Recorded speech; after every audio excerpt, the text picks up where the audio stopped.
Midbar, while often translated as desert, kung ang pinag-uusapan po ay literal na wilderness, it means desert, Midbar typically describes pasture land or uninhabited areas rather than a barren sand dune, often used for grazing sheep. It shares a root with debar or word or speech, implying place where one hears the word of God. So, maliban sa Midbar, in Hebrew word pwede rin siyang tawaging Araba. It means arid desert or steppe, meaning dry, grassy plain. At sa salitang Greek naman po, sa New Testament, came from the word eremos. It corresponds to the Hebrew word Midbar, may relasyon sila, referring to a solitary, pwede siyang solitary, lonely, or desolate place. So pagka metaphorically speaking, usually lugar siya ng kalungkutan, ang salitang wilderness.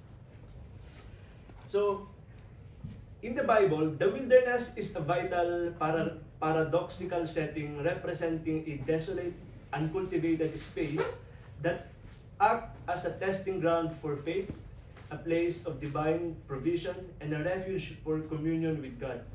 It appears 304 times sa King James Bible, King James Version.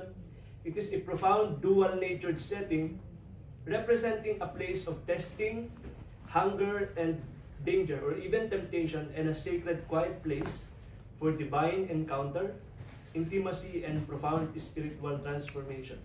So, also it is not merely a geographic location. So, hindi lang daw siya lugar, but it is also a season. So, pwede rin siyang panahon. Ang wilderness is a season of refining, preparation, and dependence on God rather than self, where God transforms, where God forms, disciplines, transforms His people. So now, sa topic po natin ngayong gabi, as mentioned kanina sa title, The Seven Wilderness. The seven wilderness that every believer must pass through. Pero bago yan, ano ba sa Tagalog ang wilderness? Ano sa pagkakalam ninyo? What's the Tagalog of wilderness? Ilang, pwede. At the same time, sabi natin kaya pagkalugar, desert, disyerto. Pwede siyang disyerto. Ano pa? Pwede siyang parang. Doon sa parang. What else? I think pwede rin siyang kawalan. Kasi pagka nasa lugar ka ng kawalan, wala kang direksyon eh. So sa wilderness, wala kang north, east, southwest, unless meron kang compass. So now, the seven wilderness that every believer must pass through. So yun daw mga 7 lugar ng kawalan na dapat malampasan natin bilang anak ng Diyos, bilang mananampalataya. Number 1, ito po, yung 7. The wilderness of identity, the wilderness of provision, the wilderness of waiting, testing, temptation, loneliness, and rejection. Okay, so, una po dyan, number 1 is the wilderness of identity. So, ano ba yung wilderness of identity? So, una, basahin po muna natin ang Matthew chapter 4, verses 1 to 3. Matthew chapter 4, verses 1 to 3. I think we might start with Brother James. Matthew 4:1. Matthew 4:1. 4 verse 1. Then was Jesus led up of the Spirit into the wilderness to be tempted of the devil. Verse 2. And when he had fasted 40 days and 40 nights, he was afterward at home. Verse 3. Chapter 4, verse 3. And when the tempter came to him, he said, If thou be the Son of God, command that these stones be made bread. Amen. So, thank you. Thank you so much. So, okay. So, yung nabasa nating verse kanina, nakita natin na ang Panginoong Hesus daw po, siya po ay naidala sa wilderness at siya ay tinukso. Basically, tinukso siya ng kaaway. And yung season na yun, kung kailan siya natukso, siya ay nagpa-fasting. 40 days and 40 nights. So, syempre, naka-fasting ka ng 40 days and 40 nights. And obviously, yan yung easiest time for the enemy para tuksohin ang Panginoon, kasi ang Panginoong Jesus po ay nasa katawang tao. Pero syempre, we all know na hindi po siya nagpatinag, hindi siya natukso. So, alam niyo po, one of the danger in the wilderness of identity is that sa parte natin, many believers fail this wilderness because they question their identity during trials. The key is knowing that you are a child of God regardless of what happens. So, alam niyo po, habang inaaral ko tong topic na to, sabi ko, parang napaka-wise nung author, kung sino man yung gumawa ng topic po na to. Kasi he put the identity as kumbaga number one. Diba? Kasi bilang anak ng Diyos, bilang isang mananampalataya, we strongly believe na ito yung pinakaunang aatakihin po sa atin ng kaaway. Yung identity, yung pagkakakilanlan, kasi anak tayo ng Diyos yung pagkakakilanlan po natin. And syempre, for sure, lahat po tayo, by the way, lahat po tayo ay dadaan sa wilderness of identity. Or yung iba sa atin dumaan na at nalampasan, praise God. So, and actually po, yan po yung gusto ni Satanas. Yan po yung gusto ng kaaway na questionin mo yung identity mo, questionin mo yung pagkatao mo. Di ba? And yung ano pa, gusto ng kaaway na mag-self-pity ka, di ba? Maawa ka sa sarili mo. Dumaan na po ba kayo sa ganung time na parang dahil meron kayong problema, awang-awa ka sa sarili mo, nagse-self-pity ka. For sure, at some point in our lives, dumaan po tayo sa ganyang season. I believe sa iba, sa mga babae daw yata, lagi niyong kina-question, am I not enough? Diba? Madalas tatanungin. So, yan po yung gusto ng kaaway, that we will question yung pagkatao po natin, yung identity po natin. And before God elevates you, He must first confirm your identity. In the wilderness of identity, we are stripped of every false perception of who we think we are. This wilderness is where we are challenged to settle once and for all who we are in Christ. Actually, sobrang totoo po yan. That's why we all know Matthew 6:33, di ba? But seek ye first the kingdom of God and His righteousness, and all these things shall be added unto you. Alam niyo po, yung Matthew 6:33, ang punto po niyan, unahin mo munang mapabilang sa tahanan ng Panginoon. Di ba? Tinuro din sa atin yan ng ating pastor. Unahin mo muna yung kaligtasan bago ka mag-serve, bago ka mag-join ng ministry. Remember, di ba, may order po yung church natin, may hierarchy of order, na bago ka mag-join ng choir, bago ka mag-ABTech, whatever ministry, kailangan sure muna ang kaligtasan, di ba, na natatayuan. And yun nga, kailangan sigurado ka na tinanggap mo ang Panginoon, you repent of your sins, bago ka mag-ministry. Why? Kasi, pag nag-serve ka nang hindi ka pa, sabihin natin, anak ng Diyos, masasayang yung labor. Diba? Kumbaga, naalala ko yung sabi ni Pastor, it will be in vain. That's why, ang identity po natin, yung pagkakakilanlan po natin sa Panginoon, is very much important before we serve Him. Remember, our priesthood first should come before ambassadorship. Diba? Sabi ng ating pastor, una muna yung priesthood natin bago ang ambassadorship. Una muna yung pagkakakilanlan natin bago natin i-represent ang Panginoon. And yun nga, therefore unahin natin ang ating identity bilang anak ng Diyos. And yun nga, it is very important na ma-confirm natin ang ating identity sa Panginoon positionally, because if not, the enemy will what? Pag hindi po natin nakilala yung identity natin, the enemy will dictate who you are. Tatrabahuhin ni Satanas kung, di ba? Kung ano yung identity na gusto niyang ibigay sa'yo. So here, one of the greatest lie of the enemy is that you can be everything that you want. Di ba? Yan ang tinuturo ng kaaway. Pwede kang maging kahit sinong gusto mong maging. And you know, ang pinaka-target ng kaaway ay ang mga bata, because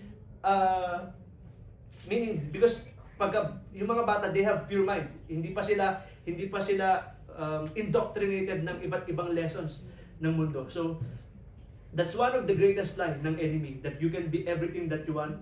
So but we should not let the world dictate who we are. Dapat hindi po natin hahayaan ang mundo na yun, diktahan kung sino tayo sa Panginoon. And like I've said, target nga po ng kaaway, especially ang mga bata. Especially po yung mga yung mga panganay na batang lalaki. Pansinin niyo from the Old Testament, si Moses, di ba, panganay siya. Trinabaho siya ng kaaway, di ba? Kaya nga, di ba, inaanod siya sa ilog, napulot siya, di ba, ng king of Egypt. Sino pa? Even ang Panginoong Jesus. Di ba sorry? Si Pero. Yung anak ng Pharaoh pala. So, yun. Trinabaho si Moses, di ba? Who else? Kasi, alam ng kaaway that one day, may hint ang kaaway, hindi all-knowing ang kaaway, pero may hint ang kaaway that one day, itong tao na to, will one day carry, di ba? Will carry the law. Di ba? Siya yung inutusan na para i-lead yung Israelites. Who else? The Lord Jesus Christ. Di ba? At that time, pinapapatay. Very bad. Pinapapatay lahat ng batang lalaki. Di ba? Ang Panginoon, kasi, He will one day save the world. So, ayun, like we've said, so we are still in the wilderness of identity. So, what is our, kumbaga parang admonition po dito, or encouragement? Sabi po sa 1 Peter 2:9, basahin po natin lahat. Ready? Begin. But ye are a chosen generation, a royal priesthood, a holy nation, a peculiar people, that ye should shew forth the praise of Him who hath called you out of darkness into His marvelous light. Amen. That this is very true. So this is our encouragement. Whenever, especially the kids, whenever you pass through this wilderness of identity, di ba? Because mga bata pa kayo, the world will indoctrinate so many things sa inyo. They will teach you so many things. Na you should fight for your right. You should fight for your freedom. Well, humanly speaking, it could be true, but unang-una, yung identity ninyo sa Panginoon, yan ang pinakamahalaga. Why? Because in the wilderness of identity, this is the season where we must learn that our value is not based on what we have, what we do, or what people say about us, but on who we are in the Lord Jesus Christ. Again, positionally, it is very important, yung identity natin. And the Holy Spirit will reveal to you who you are in Christ in the wilderness. And once you know that, and once you know your true identity, no trial can shake you. That's very true. Okay, so next, the wilderness of provision. Okay? The wilderness of provision. Basahin nga po natin yung Exodus chapter 16.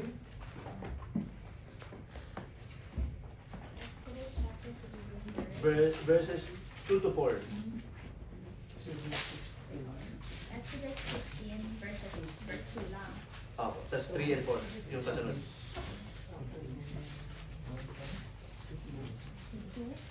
And the whole congregation of the children of Israel murmured against Moses and Aaron in the wilderness. verse 3.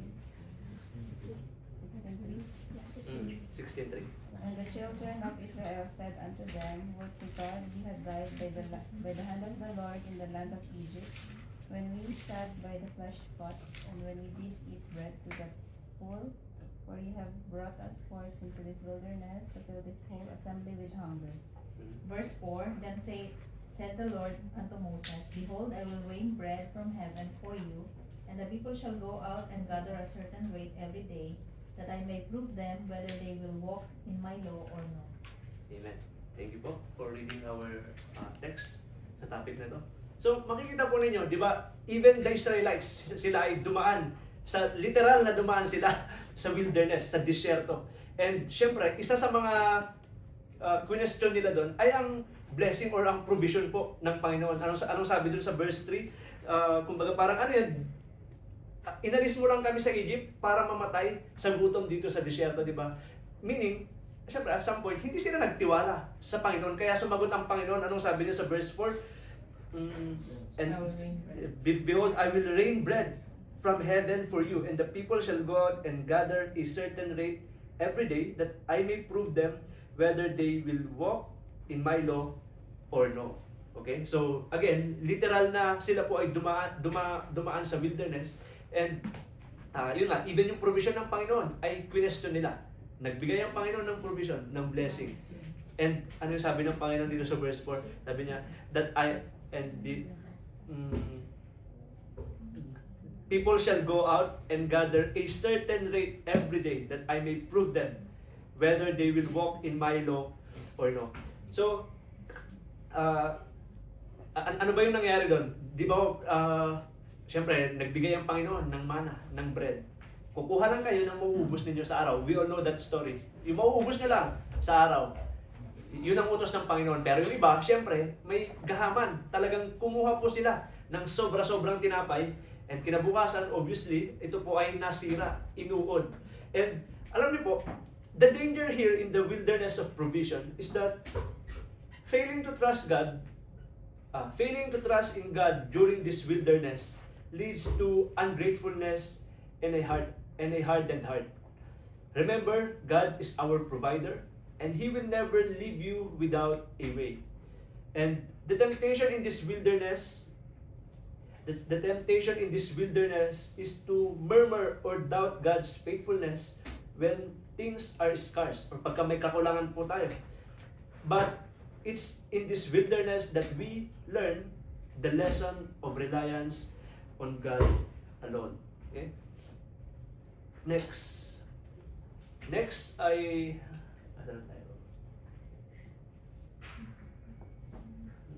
andun pa rin pala, sorry. Nandito pa rin po tayo sa wilderness of provision. In the wilderness of provision, God teaches us to trust Him for our daily needs. Okay? This is the season when God tests your faith in His ability to provide for you when you cannot see a way out. Just as He provided a manna from heaven for the Israelites, God will provide what you need at the right time. So, the wilderness of provision teaches us that our sufficiency is in God, and He knows how to meet our needs. So, again po, one of the ways para maipakita po natin yung ating tiwala sa Panginoon whenever we are in lack or pagka nagkukulang po tayo is, syempre, by prayer. Di ba? Whenever we lose resources, pagka wala na tayong pera, or whatever it is, diba? Lumalapit po tayo sa Panginoon sa pagdarasal. Remember, yung turo po ng Panginoon sa Matthew, anong turo ng Panginoon? Give us this day our daily bread. Meaning, araw-araw po tayong magdarasal. Araw-araw po tayong magre-request sa Panginoon. Hindi niya sinabing, give us this year our daily bread. Kasi, wala na pong tiwala dun. Pagka give us this year, isang taon ka rin hindi magtitiwala sa Panginoon. Give us this month, our daily bread. Isang buwan ka rin hindi magtitiwala sa Panginoon. And therefore, yung nga po, pag naghingi po tayo at pag nag-request tayo sa Panginoon, it is everyday. In fact, hindi lang everyday. Why? Ang sabi po sa 1 Thessalonians chapter 5, verse 17, basahin po natin. Pray without ceasing. Di ba? Palagi kayong manalangin. Di ba? Ano yung brother Christian? Every time mananalangin. Oh, well, kung kaya po natin, why not? Kasi sasabi nga natin, we interpret the Bible literally. Kung hindi naman metaphor ang pinag-uusapan. Pray without ceasing. And as human beings po, bilang isang tao, yun nga po, naiintindihan natin yan. Dumarating po talaga tayo sa pagkakataon na ganyan. Kasi we are human beings. We are subject to limitation. May limitation tayo, may scarcity tayo, may pagkukulang tayo. Even sa health, di ba? Minsan nanghihina tayo. That's why it is very important na malampasan po natin itong wilderness of provision. So, actually, in fact, yung mga sorry. So, one of the danger, sorry. So, number 3, the wilderness of waiting. Okay? The wilderness of waiting. So, yan po yung isang bagay, isang wilderness na dapat malampasan po natin. And I believe lahat po tayo dito ay at some point in our lives, nag-antay na po tayo. Walang excuse dito. Whether believer or unbeliever, dumaan na po tayo sa wilderness of waiting. Siguro yung iba sa atin, currently, we are praying for something. Ngayon, halimbawa, may pinagpipray po kayo, whatever it is. Di ba? So, basahin nga po natin yung Psalm 27 verse 14. Psalm chapter 27 verse 14.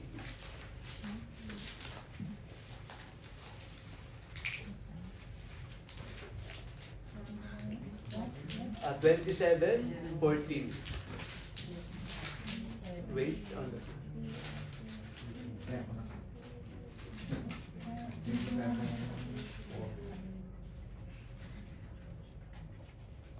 Psalm 27, verse 14. Wait on the Lord, be of good courage, and He shall strengthen thine heart. Wait, I say on the Lord. Amen. Thank you po. So, lahat po no, na nakabasa po nung verse na binasa po ni Brother Donald. Wait on the Lord, be of good courage, and He shall strengthen thine heart. Wait, I say on the Lord. So mag-antay daw po tayo sa Panginoon.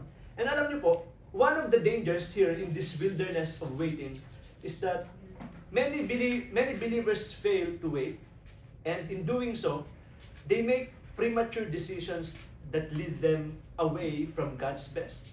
So, you know, waiting is not passive. It is a season of active trust. Again, waiting is not passive. It is a season of active trust. And I believe narinig na rin natin to sa ibang mga preachers, even kay Pastor. And pag sinabi pong waiting is not passive, it is a season of active trust. Meaning, habang nag-aantay ka, hindi ka nakatunganga lang. Diba? Parang ganun ibig sabihin niya. Meaning, pag nag-aantay daw po tayo, may ginagawa tayo. Anong ginagawa natin? Nagtitiwala tayo, nananalangin tayo, ano pa? Habang nananalangin ka, nag-aantay ka, most importantly, we serve the Lord. Diba? We are serving the Lord. Probably, merong iba sa inyo na parang isang araw na lang habang may inaantay kayo, magugulat kayo. Dumating na pala yung pinapanalangin niyo, may nag-email sa inyo, may nag-text, or whatever it is. Di ba? The Lord has, at some point, surprised you. Di ba? But you know, I'm not saying na madali po ito. In fact, this is one of the hardest wildernesses. The wilderness of waiting. Kasi involved ang time dito eh. Di ba? Sometimes, pag nag-aantay ka, 6 months, 1 year, yung iba nga, 10 years bago na increasean. Di ba? We hear some testimonies na ganyan. And we all know na even the most faithful, alam niyo po, even po yung mga faithful na anak ng Diyos, yung mga hari, mga prophets, mga anointed people ng Panginoon, hindi po nila nakuha yung mga bagay na pinapanalangin nila instantly. Di ba? Hindi nila nakuha agad-agad yun. Dumaan din po sila sa waiting of season. Who are those? We have David, di ba? We have David waited for 12 to 15 years. Si Abraham waited 25 years. Ano ba yun? So si David po, nag-antay po siya ng 12 to 15 years bago maging hari. Di ba? Kasi minsan I believe, ano yun, tawag dito, may time pa nga, di ba? Kasi shepherd siya eh. Nagpapastol siya. There was a time as well na hinahabol siya ni Haring King Saul. Para patayin siya. So, ang daming pinagdaanan ni David, umabot siya ng 12. Nung hinanda na siya, hindi pa siya naging hari ulit. Nag-antay pa siya. Who else? Abraham. Abraham waited 25 years bago magkaanak. Diba? Kay Sarah. Diba? And that is Isaac. Who else? Joseph. Joseph waited 13 years. Sinong Joseph pala ito? By the way, Joseph the dreamer sa Old Testament. Hindi po ito si Joseph na yung tatay ni Jesus Christ, hindi po. Ito po si Joseph na nasa Old Testament. So si Joseph the dreamer, he waited 13 years. Ano yung inantay niya ng 13 years? Yung 13 years na yun, para bago nangyari yung napanaginipan niya. Kaya nga siya tinawag na Joseph the dreamer. Ano yung napanaginipan niya? Balang araw, luluhod ng mga tala. Diba doon nakuha yun? Ano yung panaginip niya? That the sun and the moon, the stars, the moon and the sun will bow down to him, signifying his what? His mother, father, and the 11 brothers. So, ano yun? Kumbaga parang, di ba, napunta na siya lahat-lahat. they meant evil for him. Diba? Pinagtangkaan siyang patayin, ibinenta siya, napunta siya sa Egypt, naging hari siya. And after 13 years, nangyari po yun. Lumuhod talaga sa kanya yung kanyang tatay at yung mga kapatid niya nung nagkaroon ng famine. Kasi hihingi sila ng alin? Ng makakain. So, who else? Noah waited 120 years na sa generation natin, wala na yata ganyan. So, for sure, wala yan. Noah waited 120 years. Before what? Before the flood came. So, tayo po, ilang taon na po tayo nag-aantay sa mga prayers natin? Diba? Hearing those things, probably some of you, whatever it is, kasi alam po, tao tayo, marami tayong prayers. Marami tayong request sa Panginoon. So, we've been waiting for how many years? And sagutin nyo na lang po yun kung ilang taon na po kayong nag-aantay sa mga isipan ninyo. So, the wilderness of waiting is the season where we are called to trust in God's timing and remain faithful even when nothing seems to be happening. Kahit wala doon nangyayari, mag-antay ka lang ng mag-antay. And I'm not saying na madali yan. It's very hard. Just like David, who was anointed king but had to wait many years to take the throne, we must learn to wait on God's timing. Sabi diyan, patience is forged or established in the wilderness. Okay? Patience is forged or being established in this wilderness. Kaya may kasabihan po, di ba? Patience is virtue. Kasi pagka hindi ka nag-antay, gusto mong madali ang lahat, we will do premature decisions. The wilderness of waiting teaches us that God is never early and never late. Hindi na po maaga ang Panginoon at hindi rin siya nahuhuli. He is always right on time, amen? So, and alam niyo po, pansin ko lang, in terms of waiting din, medyo iba yung tolerance ng habang paproceed tayo ng paproceed. Yung tolerance ng waiting ng generation ngayon, ng mga bata, kumpara sa generation noon, ano kaya yung pinagkaiba? Medyo malaki, no? Yung pag sasabihin nila, I want Jollibee! Di ba? Gusto nila agad-agad. Pero noon, bago mo makakain ng Jollibee, antayin mo muna yung birthday mo. Antayin mo muna maging first honor ka, maging valedictorian ka.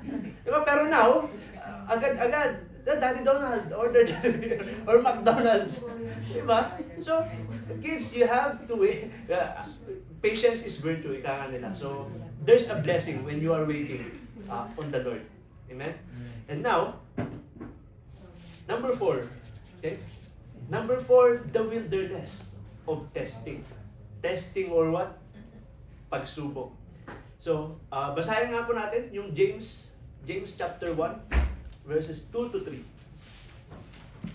James chapter 1, verses 2 to 3. James chapter 1, Verse 2 po. James 2, 1, verse 2. verse 2. My brethren, count it all joy when you fall into diverse temptations. Verse 3, knowing this, that the trying your faith worketh patient. Amen. Thank you po, Brother Joe. Okay. So, in this wilderness of testing, alam niyo po, one of the danger here in the wilderness of testing is that the temptation is to quit, sumuko, or what? Or blame God. However, testing is meant, yung testing na tinutukoy po dito, is meant to mature us, not destroy us. Amen? Okay? Kailangan po natin, bilang anak ng Diyos, kailangan po natin maitanim sa isipan natin na ang pagsupok po natin is to mature us, not to destroy us. Every believer must pass through the wilderness of testing. This is when God allows challenges to come into our lives to test the strength of our faith. So just like Abraham, who was tested when he was asked to sacrifice his son Isaac, we too face tests that require obedience, trust, and surrender. So, di ba, we all know the story of Abraham na inutusan siya ng Panginoon to sacrifice his son Isaac. And there's tama yung sabi dito eh. We too face tests that require obedience, trust, and surrender. And siguro po, some of you, nung naging Kristiyano po kayo, o naging mananampalataya po kayo, especially nung mga first year, nung unang taon, nasubukan nyo na po ba na sunod-sunod yung problema ninyo sa buhay? Problems upon problems, trials upon trials. Diba? I don't know kung nasubukan niyo po yun. Ako, as I look back, parang gusto kong mag-agree dun eh. Na kung kailan ka naging Kristiyano, at in your own little way, maging faithful, kahit hindi ka naman talaga tapat, pinipilit mo maging tapat sa Panginoon, susubukin. Maraming mga pagsubok ang darating sa ating buhay. And alam niyo po, hindi po again, like we've said, hindi po masaya si Satanas na nalalampasan natin yung mga pagsubok na yun. Ano yung mga example ng pagsubok? A-attend ng church kapag Sunday. Pagsubok ba yun? Pagsubok ba yun? So, hindi po masaya.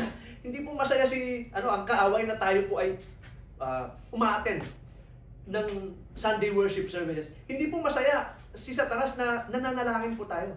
At higit sa lahat, hindi po masaya ang kaaway na binubuklat po natin ang ating mga Biblia. Actually, later on, sasabihin ko po kung bakit. Pero, for sure, alam naman natin ito po ang salita ng Panginoon.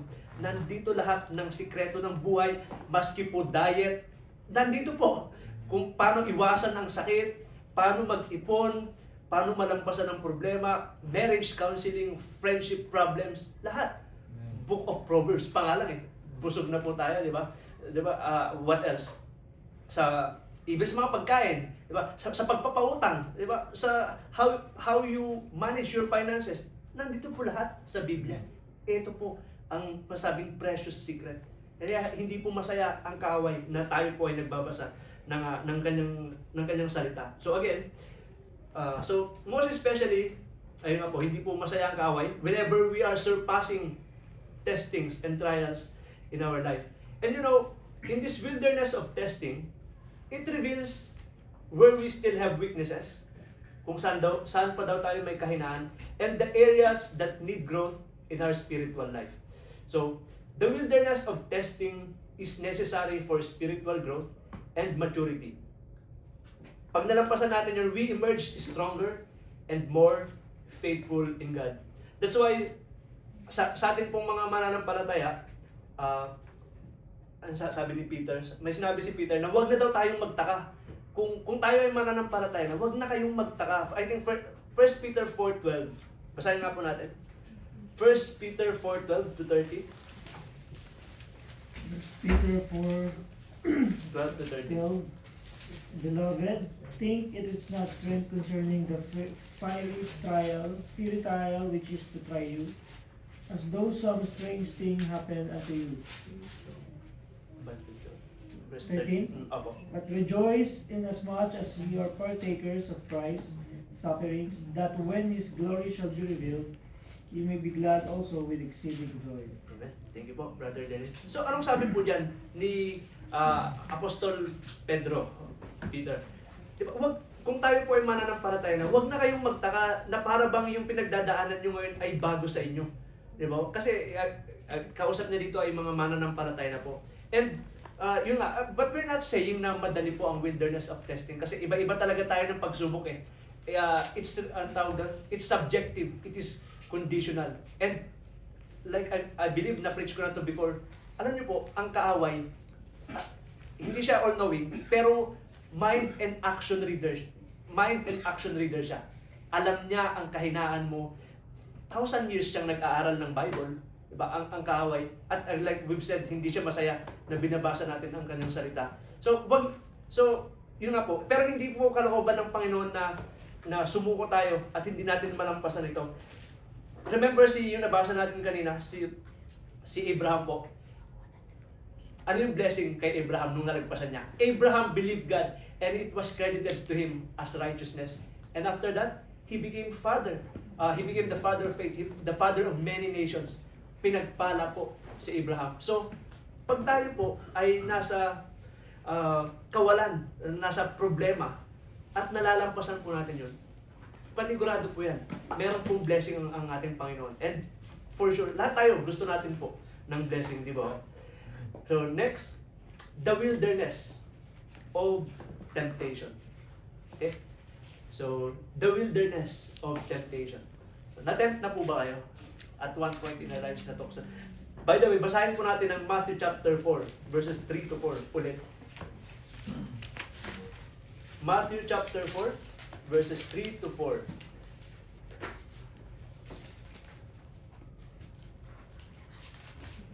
Matthew chapter 4, verse 3, and when the tempter came to him, he said, If thou be the Son of God, command that these stones be made bread.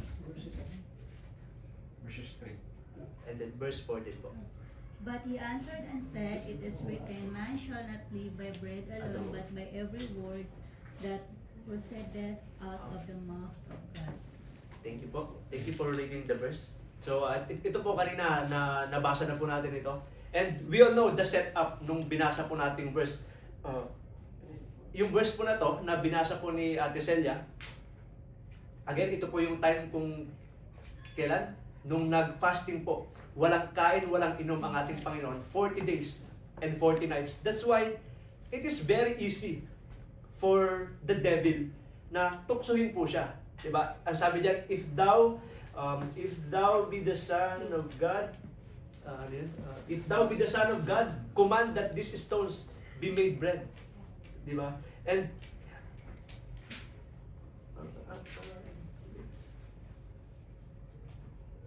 okay. Binasa niya rin yung verse po na okay. So now, we have to understand that in this wilderness of temptation, dito po sa wilderness of temptation, one of the danger here is that giving in to temptation in the wilderness leads to spiritual defeat. Kapag tayo daw po ay sumuko, hinayaan natin tayo ay matukso. Ang ending nun, matatalo po tayo spiritually. The key is to stand on God's word and resist the devil. And the temptation often comes when we are most vulnerable and weak, and in this wilderness season. And just as Jesus Christ was tempted in the wilderness by the devil, we too will face temptations that challenge our obedience to God. Also, in this wilderness of temptation, the wilderness of temptation requires us to stand firm in God's promises and submit to His will. So, temptations can be subtle and indirect. Yun. Actually, totoo ito. Temptations can be subtle and indirect. Minsan hindi natin nalalaman temptation na pala siya. Kaya nga temptation eh. And we must be grounded in God's word to resist them. Also, the wilderness of temptation refines our ability to resist sin and hold fast to God's truth. So, ayun po pala.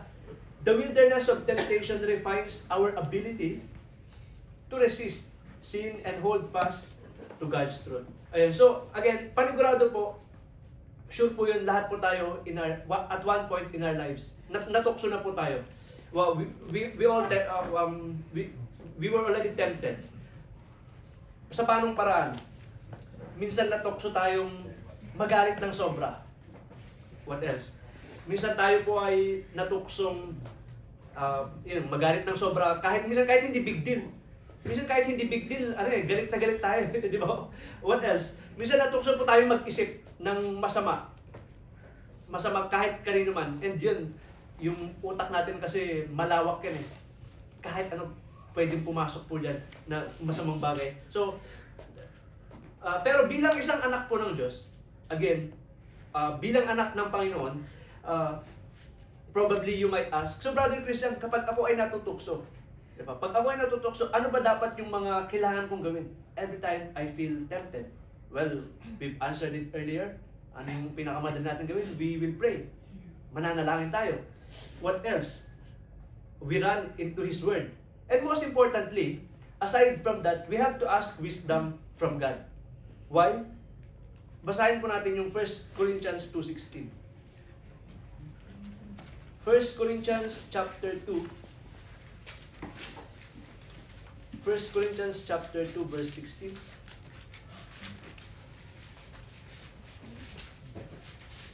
1 Corinthians chapter 2 verse 16, for who hath known the mind of the Lord, that he may instruct him, but we have the mind of Christ. Amen.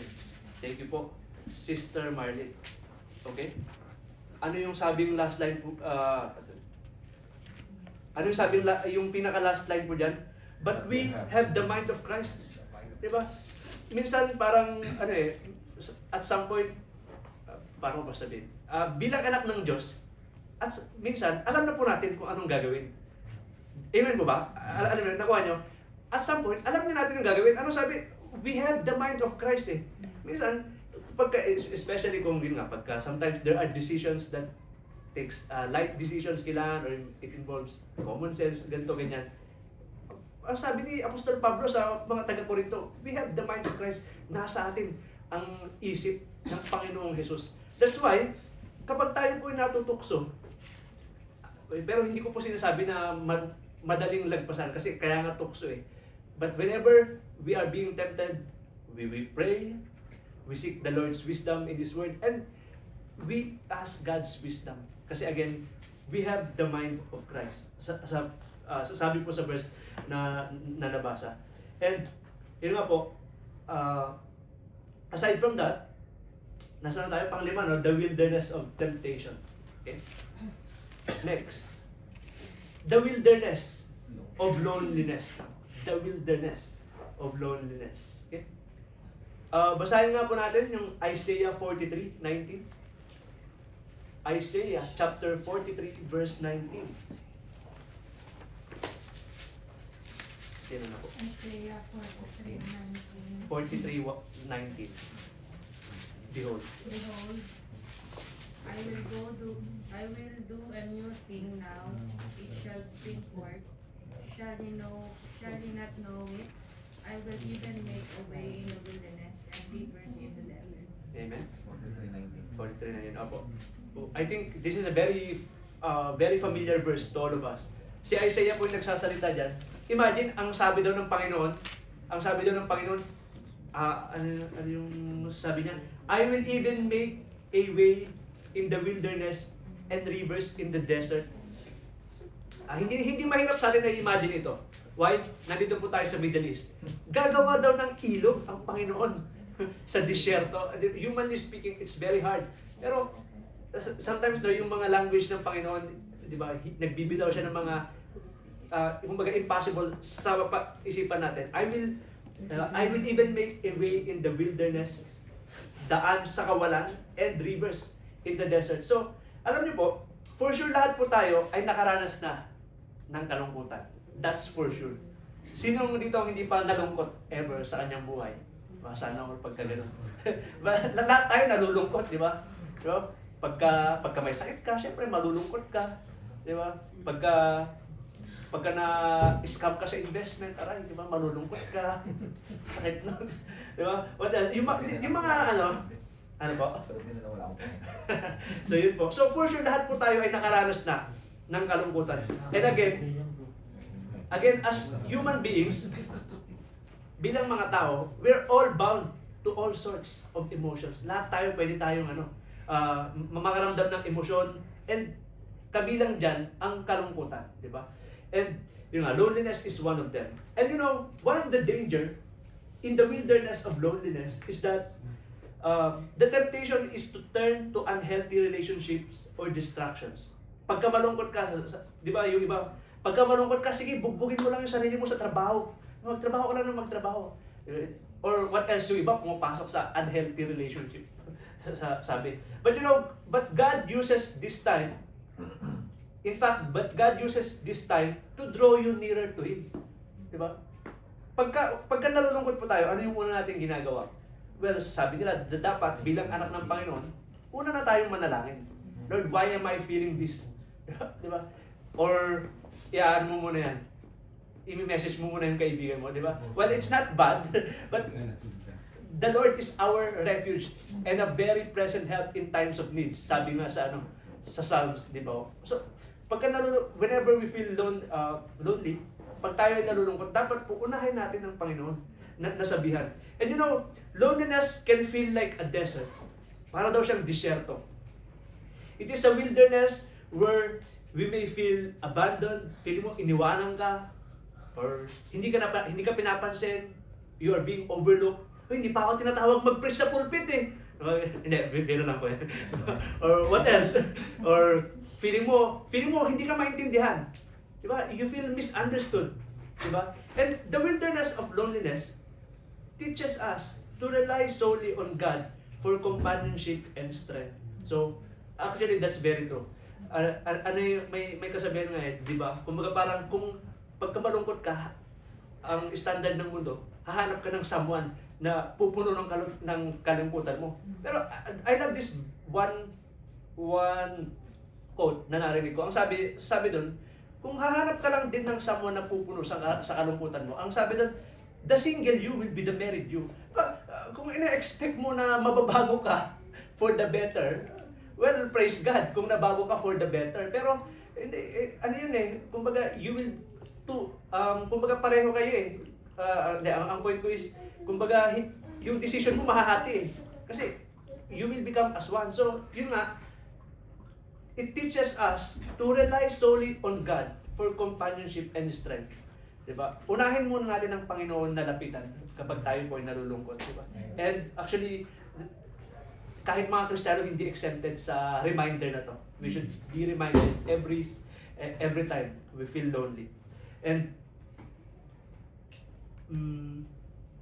also, in the wilderness of loneliness, sa wilderness po ng loneliness, even in this desert season, God promises that He is with us and that He is doing something new. Nabasa natin kanina, di ba? Yung sa Isaiah, naggagawa siya ng daan sa wilderness. Di ba? Sa wilderness, walang direction. Maglalagay siya ng ilog sa desert. Di ba? So, the wilderness of loneliness refines our intimacy with God, teaching us that what? He is enough. That He is enough for us. And number seven is that the wilderness of rejection. Oh, the wilderness of rejection. Sige po, basahin po natin yung John 1:11. John chapter 1, verse 11. John chapter 1, verse 11. He came unto his own, and his own received him not. Amen. Thank you so much, Sister Ellie. Di ba ang ganda po nung verse, di ba? Na medyo malungkot. Sabi niya, He came unto His own, but His own received Him not. So, probably po, at one point in your life, whether believer or unbeliever, nasubukan na po nating ma-reject. Di ba? Kung hindi pa kayo nare-reject, well, hindi naman swerte. Brad, nahugad ka. Hindi ang tinutukoy ko, reject sa trabaho. Ano bang? Kung hindi pa ako kayo nare-reject. Diba? Diniliwanag ko lang. So probably at one point in our lives, we already experienced rejection. Diba? Sa school, diba? Kids na-reject na ba kayo ng pagkain sa mga kaibigan ninyo. So, it could be rejection starting from the school. Diba? Or in the job application or anything that we are pursuing. Diba? Kumbaga, we experience rejection. That's why we have to understand na bago po natin naramdaman yung rejection, bago tayo tinanggihan ng kung sino man, ng tao, pamilya natin, kaibigan, ay una daw pong tinanggihan ang Panginoon. Binasa kanina, He came unto His own, nanggaling siya sa Kanya. Diba? Nanggaling siya sa Kanya. Pero yung Kanya, yung bayang Israel, hindi siya kinilala. Diba? Si Jesus Christ. And one of the danger po dito sa wilderness of rejection is that many believers fall into bitterness or self-pity during times of rejection. Okay? But the key is to remember that God's love is enough. Okay? So rejection is a wilderness that comes in many forms. Whether it's rejection from others, rejection from your family, or from your community. So Jesus himself faced rejection, and it is inevitable or hindi maiiwasan that we too, maski tayo, at one point in our lives, we will face it in our walk with God. And yun.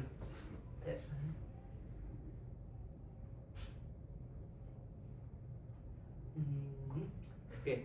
So, also, I remember yung laging sinasabi ni Pastor pagka nagkakaroon ng family camp. Di ba? Ano po? Maski sa loob ng church, maski daw sa loob ng church, ay meron at merong makaka-offend sa inyo. Naalala niyo yun? Laging sinasabi ni Pastor yun. Maski sa loob daw ng simbahan, ay meron talagang makaka-offend sa iyo, hindi kayo magkakaintindihan. Yun nga lang daw simpleng decision. Anong kulay yung damit sa anniversary? Merong leaning towards ganito, ganyan. May masusunod. Minsan, kumbaga hindi talaga, it will not be in favor to what we really want. And yun, and alam niyo po, pagdadaanan po talaga natin yung rejection. And you know what, kids, is the teens, it is very important that at a young age, you will hear this kind of lessons. Kasi yun nga, as you move forward, as you study, habang lumalaki yung mundo ninyo, at nagtatapat kayo sa Panginoon, you will face so many rejections. And the church is not exempted. Yung experience ninyo sa church ay kasali din doon. And siguro itatanong po natin, so bakit ba natin kailangang maranasan bakit ba kailangan nating maranasan na ma-reject? Anak na ako ng Panginoon eh. Anak na ako ng Diyos. Di ba sabi kanina, we are a chosen generation? Well, actually, alam niyo, simple lang po yan. Simple lang po ang sagot dyan, yung binasa natin kanina. He came unto his own, but his own received him not. Maski po, ang Panginoon, the King of Kings, the Lord of Lords, ang gumawa ng mundong to, ay nakaranas po ng rejection. And alam niyo po, maski sa sarili po niyang hindi lang sa sarili niyang bayan. Alam natin yon, ni rejection ng Israel. Pero sarili po niyang pamilya, tinanggihan po siya. Sino yung mga kapatid ni ni Jesus Christ? Magbigay nga po kayo. Si James. Sino pa? Si John. si James. So yun. Anyways, maski po ang Panginoong Jesus, tinanggihan din po siya ng sarili niyang pamilya. Remember, si James, the half-brother of the Lord Jesus Christ, the entire time na nabuhay ang Panginoong Jesus, remember, physical encounter, healing ministries, again, literally, he has the personal encounter sa Panginoong Jesus. Naging skeptic siya, naging doubtful siya sa Panginoon. In fact, hindi po siya naniwala sa Panginoong Jesus that He is the Son of God, that He is the Alpha and Omega, the King of Kings. Hindi po siya naniwala sa Panginoong Jesus habang siya ay nabubuhay. We all know that, na yun nga, tinanggihan siya. Hindi naniwala si James sa kanya. James, the half-brother. And you know what? But eventually, to save James, sa sinabi ko, eventually si James, nung wala na po ang Panginoong Jesus, ay isa siya sa mga naging church leader. Okay? And yung nangyayari na to, na rejection, it could really happen, wag naman sana, pero at some point, mangyayari po siya sa mga close friends natin, even sa family. I remember this one saying, na lagi pong sinasabi kay pastor po nang narinig to eh. Pero actually matagal na tong kasabihan na to. Anong sabi po dyan? Basahin nga po natin. Familiarity breeds contempt. Diba? Familiarity breeds contempt. Nababasa na natin yan. So, bago ko i-discuss yan, familiarity breeds contempt means that the more you know or closely associate with someone or something, the more likely you are to lose respect for them because become bored or notice their faults, leading to disdain. It suggests that close proximity often turns admiration into taking things for granted, di ba? Pagka, the more na kilala mo na yung tao, you've known that person for how many years, di ba? At some point, parang nawawala na yung gana mo. And hindi accepted ang Panginoong Jesus dito. Naranasan po niya ang wilderness of rejection. And you know what? This means that binabasa ko na ba? This means that the more you know closely associated with someone or something, the more likely you are to lose respect for them. And hindi po tayo exempted dito. At some point, tayo yung initiator ng familiarity breeds contempt. Di ba? Whenever we hear someone, si ganito, kilala ko na yan. Or, si ganito, yung magtuturo, alam ko na ituturo niyan. Alam ko na yung kararas niyan. We're not exempted. dito sa kasabihan ito. And you know what? Honestly po, sometimes personally I feel bad din sa mga pastor din. Kasi sometimes I'm talking in general. Sometimes there are pastors na makikita mo magpo-post sa Facebook na nasa Pilipinas. Sometimes yung mga members nila hindi na nakikinig sa kanila. 'Di ba? Kasi yun nga, familiarity breeds contempt. Masyado na siyang kilala. And actually, hindi lang ito basta kasabihan, biblical po ito. Biblical po ito. You know what? Basahin po natin yung Mark 6:4. Matthew chapter 6 verse 4. Mark 6:4 pala. Mark chapter 6, Verse 4. But Jesus said unto them, A prophet is not without honor, but in his own country, and among his own kin, and in his own house. Amen. Thank you so much po. Babasahin ko po yung Tagalog version niya. Ito yung Tagalog version niya. Ang sabi dito, dahil dito, sinabi ni Jesus sa kanila, ang isang propeta ay iginagalang ng lahat, maliban ng kanyang mga kababayan, mga kamag-anak, at ng kanyang pamilya. Di ba? Medyo masakit pakinggan po yun. Di ba? So, meaning, you cannot, you cannot be a prophet on your own land. Parang ganun yung, yung kasabihan, di ba? You cannot be a prophet into your own land. Kasi nga, feeling nila, especially when you are born and raised there, so, kung meron ditong lumaki sa mga probinsya, di ba? Kasi ang setup sa probinsya, mas less ang tao, pero kahit yung sa dulo ng barangay na to, hanggang sa next barangay na doon, magkakakilala po ang mga tao, di ba? Kilala mo yan, even sa ibang bayan. So dahil sorry. Dahil feeling nila, kilala ka na nila, they will not listen to you. And the same thing happened to our Lord Jesus Christ. Di ba nung nalaman nila na siya ay Nazareth, di ba? Ano bang magandang bagay ang lalabas sa Nazareth? Sinabi sa kanya yun. So, even, that's why, patong-patong na rejection ang dinanas ng ating Panginoon. So we can see that even with our family and friends, we can definitely experience rejections. So, yun, again, tama po yung kasabihan, you cannot be a prophet into your own land, sabi rin ng Panginoong Jesus. So, in the wilderness of rejection, it teaches us that what? It teaches us that our worth is not defined by human approval, but by God's acceptance. Okay? So, this wilderness reveals how deeply we are rooted in the love of God, no matter what others think or say about us. Okay? So, the wilderness of rejection strengthens our identity in Christ and our resolve to live for His approval alone. So again, this is a reminder to all of us na in one point in our lives, talagang mararanasan at not at one point in our lives. Actually, minsan yung iba, madalas, di ba? Job application after one job application, di ba? They feel rejection, nare-reject sila. Di ba? Or halimbawa, naglo-loan ka, yun, okay lang yun. Pag naglo-loan ka, na-reject ka. Kasi, you are being spared to a bigger problem that you do not know. Di ba? So, as a conclusion po ng ating inaral ngayong gabi, so we must embrace the wilderness and we must embrace the process. We have to understand this. Sabi dito, the wilderness is not an enemy of your Christian life. It is the path to it. Meaning, every wilderness you face will strengthen your faith and purify your heart and prepare you for greater things.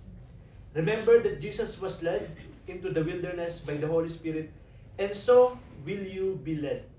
But as you pass through this wilderness, know that God is with you and He is doing something profound in your life that will result in greater glory for His kingdom. And let us be reminded that your wilderness is a preparation ground for the promise. Hold on to the faith, for after the wilderness comes the victory. Amen? So, just like Moses, di ba, dumaan siya sa wilderness, 40 years in the wilderness na dapat sana, sabihin natin 1 month lang, pero dumaan siya sa iba't ibang klase ng problema, rejection, stubborn people. Yet, after that, after 40 years, dun lang yung generation nila, nakarating sa promised land. Okay? So, hold on to the faith, for after the wilderness comes the victory. So, yun lang po. And maraming salamat po sa pakikinig ngayong gabi. Amen. And kung meron po kayong question or clarification, pwede po kayong magtanong. At may mga magagaling po tayong dito, magtuturo na sasagot po ng inyong pong katanungan. Amen? Wala po bang wala pong katanungan? At I'm hoping that malinaw po ang ating naituro ngayong gabi. So sige po, manalangin po tayo. Aming dakilang Diyos, Ama naming butihin at pagpala sa lahat, Panginoon. Nagpapasalamat po kami sa inyo pong mensahe, sa inyo pong salita, sa inyo pong mensahe sa amin ngayong gabi, Panginoon. And Lord, thank you for reminding us that as your child, bilang anak po ninyo, Panginoon, kami po ay daranas po, Panginoon, ng samot-saring mga pagsubok, Panginoon, samot-saring wilderness, Panginoon. Probably, maki-question po ang aming identity, Panginoon. There will be a waiting season as well. We will be tempted, Panginoon. We will be rejected.